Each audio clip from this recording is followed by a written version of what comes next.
You know, one of the best words, maybe even the best word in the entire Bible is grace. If you're a follower of Jesus, you're already a big fan of grace. But what about giving out grace? It's a lot tougher because by definition, the other person doesn't deserve it. So how can we make giving out grace a part of our lives? We're talking about it right now. I'm Steve. I'm the Gen Xer. And I'm Bethany. I'm a millennial. We used to do morning radio together. Now we're podcasting. And despite being different life stages, we're passionate about sharing ways to live out our faith in Christ. And we have a lot of fun too. So whether you're old school or new school, you're going to find hope here. Let's get started. All right, welcome in, Hope Dealers, from wherever you are. We are glad that you have pulled up here to another edition of Steve and Bethany's Hopecast. And even though we haven't missed an episode chronologically, it's been a while since we've taped. It's been like nearly a month? Yeah. Almost? Yeah, about a month or so, which is probably one of the longest periods of time we've gone without seeing each other. In the words of Steve, been gallivanting around this great country. You have. I had to go to Texas, had to go to Oklahoma. So I've been around a little bit, but I'm back here in Arkansas, back home, and I'm excited to be back in the studio recording. I am too, because I think we've got some really cool stuff coming up in not only this episode about grace, but also in the future episodes that we've got coming up through the month of November. So we want you to tell a friend, keep joining us. We're excited about it. And we have got a brand new contest that we're starting today. And I'm really giddy about it. You love this. Okay, I do. So I really do. This harkens back to our old radio days. Do you like my vocab word? I do. Harkens back. I wish we had a little ding sound. I know, a little ding ding. Anyways, we used to do this when we were on the morning show together. We would do this thing around Thanksgiving called Guess the Gobbler. Yeah. And get a celebrity guest. Yeah. Basically to do a gobble gobble sound like a turkey. And then listeners would call in and guess who it was. And then they would win a prize when they got it right. So we're transferring that over to the Steve and Bethany Hopecast. And we'll have all the details and we'll let you hear the gobble. The gobble gobble. Coming up in just a minute. But first, we've got to tell you about the winner of our October gift box giveaway. Yeah, we want to make sure that everybody is kind of aware of this, because last month we did a giveaway of just some little goodies and some fun things to brighten up your day. And so we picked a winner. I think we need a drum roll sound. Yeah, right? Get the drum roll going. Okay. The winner of the October gift box giveaway is... Do I need to do it again? Oh, you want me to announce it? No, we can do it together. Oh, let's do it together. I'm sorry. Say the drum roll again. See, we should have practiced this. We should have. This is what happens when you just show up and hope it works. Right. Ready? Yeah, ready. Claudia Mendoza. Congratulations, Congratulations. Claudia. We appreciate you listening. You should have an email sent your way describing all the things you won, and we're so appreciative. Thank you again to Tina from Love Your Flair Boutique for providing some of the prizes that go along in there. Yeah. And so we're excited about that. And again, we're excited that we've got the Guess the Gobbler coming up. We'll have all the details about that coming up after this particular episode. But let's get into it. We're going to talk about grace today and what grace really is and what it's really, I guess, not. Because a lot of times when we start talking about this, I think finding a definition is very important. And obviously, when you talk about grace, I mean, I think we all realize it's like, I mean, you hear that acronym from when you were a kid in church is, God's riches at Christ's expense. Right. You've heard that. Yeah. So maybe another way to describe it would be like grace is, unmerited favor. Have you heard that one? Right. I have. Yeah. And I've heard, the difference between grace and mercy and that kind of thing. But yeah, I think it's important that we talk about grace because it is, at least for me, I think it's pretty foundational as Christians. Grace is brought up a lot in the Bible and how it's something that we don't deserve. And it is something that is really essential in the Christian walk, understanding how God has given us grace and it, is part of salvation and all of that. But I think sometimes we don't always think about it as much as we should. Yeah. It's something we kind of gloss over. Well, let's go back real quick to what you said, grace versus mercy, because I think sometimes those are interchangeable, but those aren't the same. Okay, and now I was working on this. I've been thinking about this. Tell me if I'm on track here, because let's define grace and mercy as like, okay, you're doing, Bethany, 90 miles an hour in a 75. Okay, you get pulled over. Right. Okay, mercy is not getting the speeding ticket. Right. Right. Mercy is because you deserved it. Right. You're not getting the speeding ticket. And then grace would be like the officer saying, "Hey, here's $10 for gas." Or something. Yeah. Okay. Or in okay. this day and age, maybe $100. Right. Yeah. you know. Yeah. Gas isn't going to get me too far with $10. No, not it's going to not. give me much. But isn't that right? I would say so. Yeah. Okay. Yeah. I think just basically above and beyond what we would even deserve. I mean, yes. Kind of not just mercy and not getting what we deserve, but even more than that, more yes. kind of abundantly more than that. And we all have received that. If you're a follower of Jesus Christ, you have received that. Your sins have been forgiven, and it cost him, his life. Right. And if you place your faith in that, that is what God counts us toward righteousness and making us right with him. So that's grace. That's the abundance where we don't get the mercy, or we get the mercy that we don't deserve, but we also get added to it, to the grace. So now how do we live that out? How do we take what we've been given and then make it kind of horizontal? Well, I think it's important that we are gracious people, first of all, because I think as Christians, we are supposed to be set apart and we're supposed to look different from the world. And so that's something that's laid out in scripture. It's commanded of us that we're to walk worthy. We're supposed to look different from other people. And so I think part of that is being gracious. And, it's not always easy to do that because life still happens. We still have all the same issues that everybody else has. And we have bad days, and there's truth in that. But I think one of the ways that we can be set apart is not so much in our words, but it's in our actions, how we respond to stressful situations or how we respond to people that are maybe not kind, or, a frustrating boss or a irritating employee or whatever. Responding in a way that's kind and gracious and, understanding, I think that can just speak volumes, even if you don't say explicitly, I'm a Christian and this is why I'm doing it. It's more of kind of just walking out your faith, being an example in your actions. And then that can sometimes spark a conversation of, hey, why were you so cool about this person not being nice to you? Well, I've got a real life example, and this has been difficult for me to be able to be gracious, because I know that. And I think maybe a lot of people listening would agree with 100% of what you just said, but actually living it out. It's way easier for me to be like, oh yeah, be nice. Because here's what happened with me. And this happened not terribly long ago. And I don't want to get into a lot of detail because it happened with my daughter, and I don't want to, it was embarrassing enough as it was. But it was a lady who said some things about my daughter, not meaning to, but really did some harm and embarrassed my daughter more than anything else. It was a very embarrassing situation. And it caused my daughter, of course, being a teenager, she probably made it out to be more than probably what it was. But it did. It really hurt her feelings and really hurt her. And she called me on the phone after it happened and said, Dad, here's what happened, and explained it X, Y, Z. And you could tell my daughter is not very emotional. She doesn't get very emotional, but you could tell she was holding back tears, and she was afraid her friends were going to think less of her. And she was, she had heard these things were being said, and she said, this is not true. That really bothered me. As it should. Yeah. It really got under my skin that this lady would say this without really stopping and handling it better and stopping and thinking before she spoke. And that really got under my skin. And I think probably part of it was when she called me, I couldn't leave. I was headed literally the opposite direction for work, and I couldn't leave. And I was like, I so wanted to come pick her up and love on her and say, it's okay. I'm going to take care of everything, but I couldn't do it. And saying all that, it really does take a lot for me to, when I think about the situation, when I see this lady, to not go, hey, what's your deal? What's your deal? Why did you do that? And again, look, I make as many mistakes as anybody. I'm not trying to put myself on a pedestal, but I think that's what happens. I think we see mistakes in others, and we see how they maybe were callous, which I think this lady was. Now, whether she meant to be or not, she was.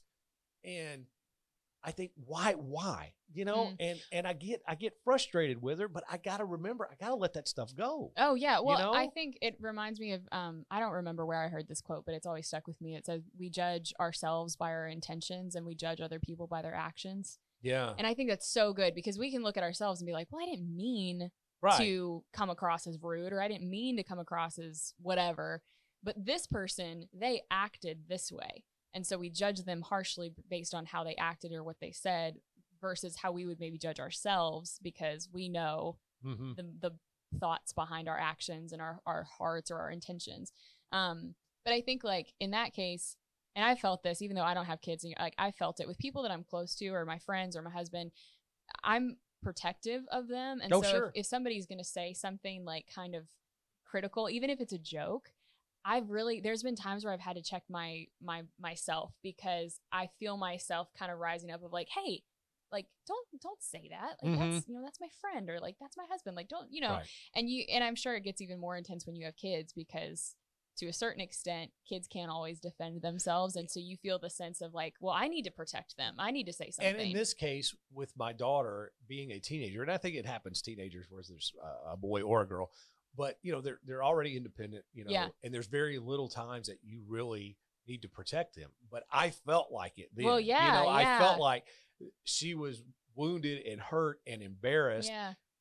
I got to step in. I got to fix this. And and I couldn't do it.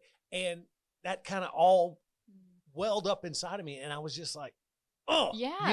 It really did. You know, too, well enough that like, it's hard enough to be a teenage girl. Yeah. You don't need other people criticizing you to make it even harder. Like, it's rough anyways. And so I'm sure that all plays a factor. And that stuff though, those situations always remind me of why it is so important to be gracious, because I think it plays into all of the fruits of the spirit, whether it's having patience or self-control or kindness or gentleness. Right. That's like a good point. all of those things I think play into grace. And I think it's important too that we mention like having grace towards people or being a gracious person doesn't mean you're a doormat and you just take anything and everything from everyone and you allow people to say horrible things to you and you just don't respond like you're totally passive, or that you stay in a toxic friendship or a bad work situation where it's like it's kind of crossing the line into workplace abuse or something really, really serious. Because I think you can be a very gracious person and say, no, that friend is not a friend to me. They're actually not being very kind. I'm still going to be kind towards them, but I'm maybe not going to hang around them as much, or I'm going to kind of just slowly work my way out of their realm of influence because I can't be around that. I think there's a balance there, but it's important to know that like being a kind, gracious person doesn't mean you just like let people talk to you however. Yeah, and it doesn't mean lack of confrontation, which I think is what you're saying exactly. too. Yes. And look, confrontation is hard for me. I'm not one of those people that's wired like that. I would rather go all the way around and not even.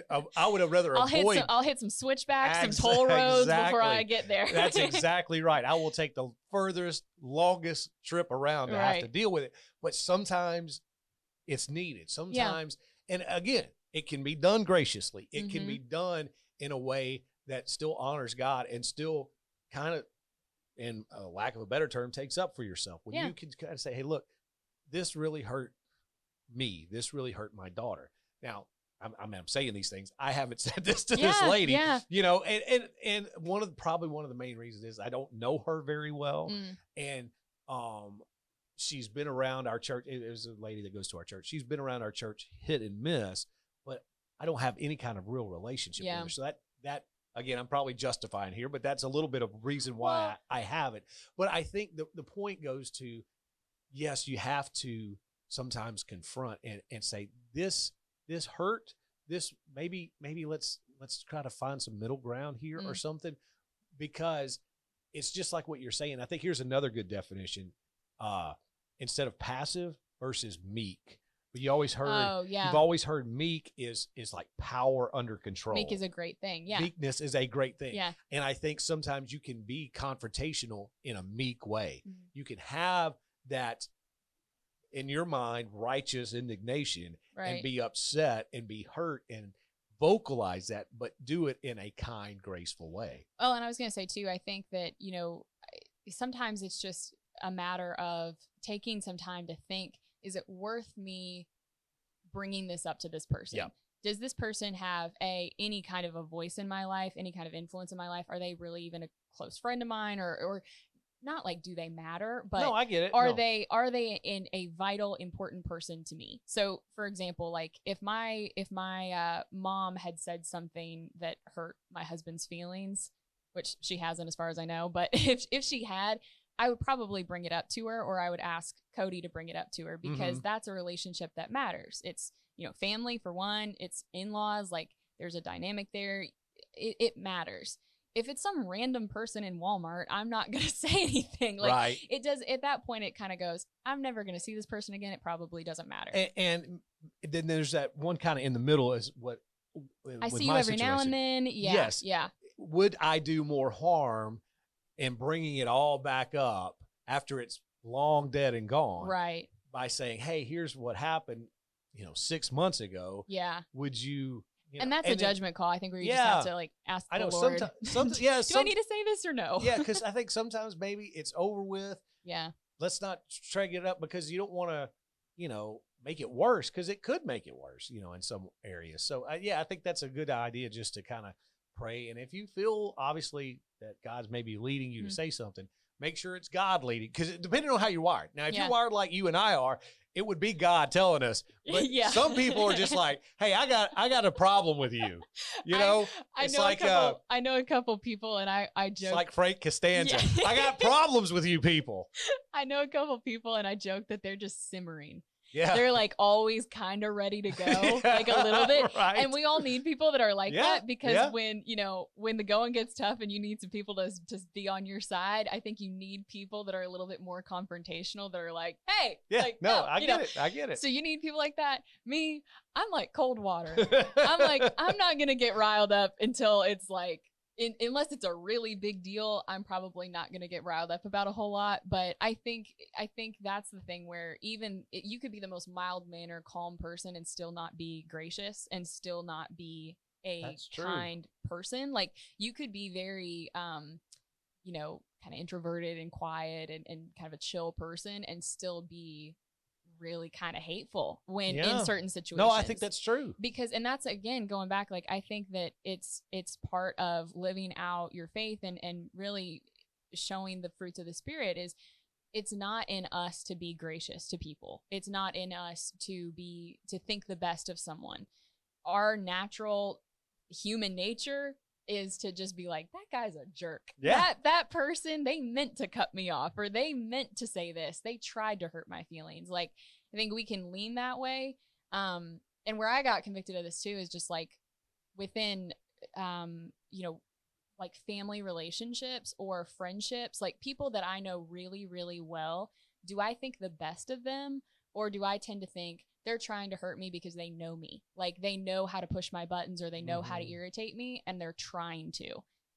Kind of, do I think the best of, nope, it's just an innocent thing. They're not trying to do this. It's just something that, you kind of have to talk about and figure out? Or do I think like, no, they're trying to push my buttons here? I think it's such a process, and it's such a learning deal that it's almost a moving target. I don't think we're ever going to get it right all the time. Well, and we're not. It's not natural. No, it's not. Yeah. So we have that constant inner battle that, Paul talked about in the scripture, the things I want to do, I don't do. The things I do want to do, those are the things, all that. Well, here's the thing. I think it's a process. And I think as long as we're trying to give it over to God, and I think as long as we're making the effort, I think effort means a lot in situations like this. If that's our heart, I think I hope I'm right in saying more times than not, we're going to get it right, or get it closer to right. I think if our effort is there, and that's where our heart is, that we want to do good and we want to be gracious to others, even when they're not. And obviously, because look, grace means they don't deserve it. Yeah. That's the hard thing. And maybe another word we need to add to this, besides grace and besides mercy, is maybe forgiveness. Because sometimes we have to just, let it go and not hold it against that person. Again, that doesn't mean it didn't happen. And that doesn't mean it didn't hurt. It didn't hurt. Yeah. It doesn't mean that you don't have the right to feel the hurt, or deny the hurt, or deny any of that. But what it means is you don't let it consume you. Right. You know, you just kind of, you got to, and that's a process too. Even if it's like, you know, I've heard people say sometimes you have to forgive somebody every hour. Yeah. You know, because it'll pop up in your Right. mind. It'll make you angry, and you got to give it up and say, I forgive that person. I don't forget necessarily. Yeah. I don't, you know, deny the hurt. I don't deny the pain, but I am choosing to let go. And I think as long as we continue to kind of slowly make our way that way, knowing that our nature is what it is and still kind of fighting against it, I think that's how we grow. And I think that's how we find victory. You know, something that we're very passionate about here at the Hopecast is introducing you to the businesses that support us and help them to grow. And one of our favorite businesses happens to be owned by one of our biggest listeners. It's Tina Clark from Love Your Flair Boutique. It's an online store with tons of super cute stuff, and they just rolled out a bunch of new items just in time for fall. So whether you want an adorable shirt for Thanksgiving or football season, or one with like a Bible verse on it to wear year-round, Love Your Flair Boutique has something that you'll love. Tina has always had this dream of starting a business like Love Your Flair, but really never acted on it until she realized that by taking this leap of faith to go out on her own, she'd be able to show her kids that dreams can be achieved.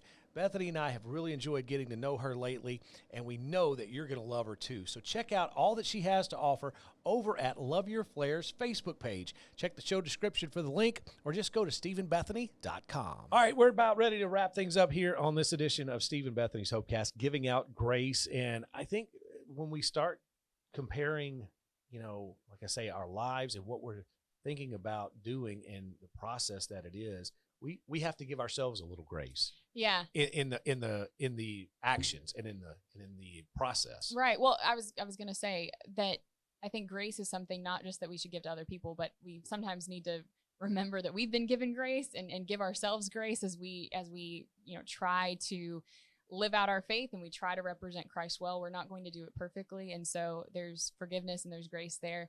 But yeah, I think that sometimes we can get, bogged down in feeling like, okay, you know, I've done all these things are in my past, or I've, you know, struggled so much. Hold on. Let me do that one more time. You want to start again? Yeah. Let me just go one more time here. Sorry, TJ. What are you looking for? I was looking for. Oh, yeah. Okay. Sorry. All right. So we'll start again this segment right here. All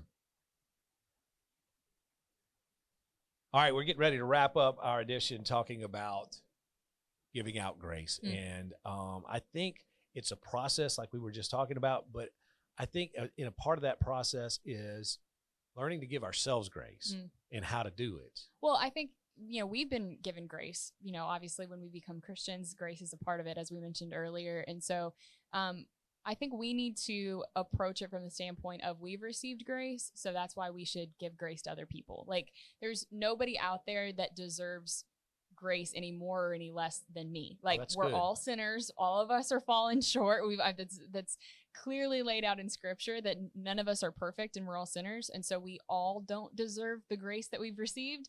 So we should give grace and we should be forgiving and merciful people out of response to that. Yeah. That's the why. Yeah. Why give grace? Because we've been given grace. Right. Exactly. Yeah. And I think that that's just something that we all work towards, and we all are kind of growing in, is figuring out how to live that out practically. But yeah, I think we need to be intentional in how we approach our day, just kind of starting the day with the mindset of none of us are perfect. We're all going to mess up. We're all going to have struggles and frustrations and things like that. But when we kind of take on the mindset of Christ, that he's given us grace, he's given us forgiveness, I think it changes how we live our lives and changes how we walk. And if we have struck a nerve with you, if there's something you like to feedback with us, whether it be positive, negative, or how you handle situations like this, we'd love to hear from you. We'll have some links for you in our show notes where you can sound off and talk back to us. And we'd love to do that. As we get ready to close things up tonight, we have got today. Whenever you're listening. Whenever you're listening. So we're doing a new contest for the month of November. Right. It's Guess the Gobbler. Yes. And this is so much fun. And I wish I could take credit for coming up with this idea, but it's actually, it goes back as old as the hills. There's no original ideas in radio or podcasting. Let's be real. Right. So what we have found here is a celebrity a real life celebrity. Real life one. This is not like, oh, we've got TJ doing this. Right. You know what I'm saying? Yeah. Not that TJ's not a celebrity, but he's not. TJ's a really big deal, but this person is a bigger deal. Yes, right. In mainstream world. Right. Yes. So we have got it blasted all over social in our newsletters, and we're about to let you hear it right here, the gobble that this celebrity has done. And all you have to do is identify who the celebrity is. Right. And we've got another one of these gift boxes to give away that's full of all kinds of stuff. T-shirts from Love Your Flair. We've got coffee mugs from Stephen Bethany's Hopecast. All and kinds coffee of fun things. and all kinds of fun things. So are you ready? Okay. Are you ready to hear this year's Guess the Gobbler? Who can identify this sound? Here it is. Gobble, gobble. All right, let's do it. There That's really quick. One more time. That's really quick. One more time. Listen to who this is and see if you can identify. Gobble, gobble. It's quick. It's a quick one. So what you do is you go to stephenbethany.com/contact. Okay. Now, why that page? Because it was the only one that would work on the website. Because I needed. Well, I mean, I'm just being honest. We're just transparent here on the show. Yeah. It is the only one that would collect the email addresses for all of it. And all of it. Yeah. Everything to give people credit for being able to make a guess. Yeah. So what we'll do is stephenbethany.com/contact. We have got a list of not only of the thing, but we've got a list of wrong guesses. So you can look at it and kind of keep updated, narrow some people out. Yeah. And whittle it down and decide. So it's what I'm trying to get to is it's not like a one-time deal. If you guess and you're like, oh, that's not right. Multiple guesses. Send us another one. Yeah. Just keep going until we find one that is correct. And we'll do this all throughout the month of November. This is going to be fun. And again, we're going to blast it over on social media so you can listen to it on our YouTube channel just over and over. You can listen to it Facebook, TikTok, as many times as you want. Listen to it until you figure it out. And also next week, I'm really excited. We're going to be doing Life Verses 2.0. So we did an episode on our Life Verse a while back, a few months ago. And so we're going to be doing that again, hearing from some of you on what your life verses are and just talking about it. So we'll be doing that next week. Yeah, because it's so cool to see how God's word affects different people. Yeah. And the things stands out to different people. What stands out to different people. Yeah. Yes. So we're looking really forward to that. I think it's going to be a fun episode. So I hope you'll join us next week as we crank up Life Verses 2.0. We also want to say a big thank you to Blue Stream Media, TJ and the whole team here, keeping us podcasting each and every week. And if you have a event coming up where you want the audiovisual side of things to be taken care of, go to bluestreammedia.com. It's BLU streammedia.com. They do a fantastic job.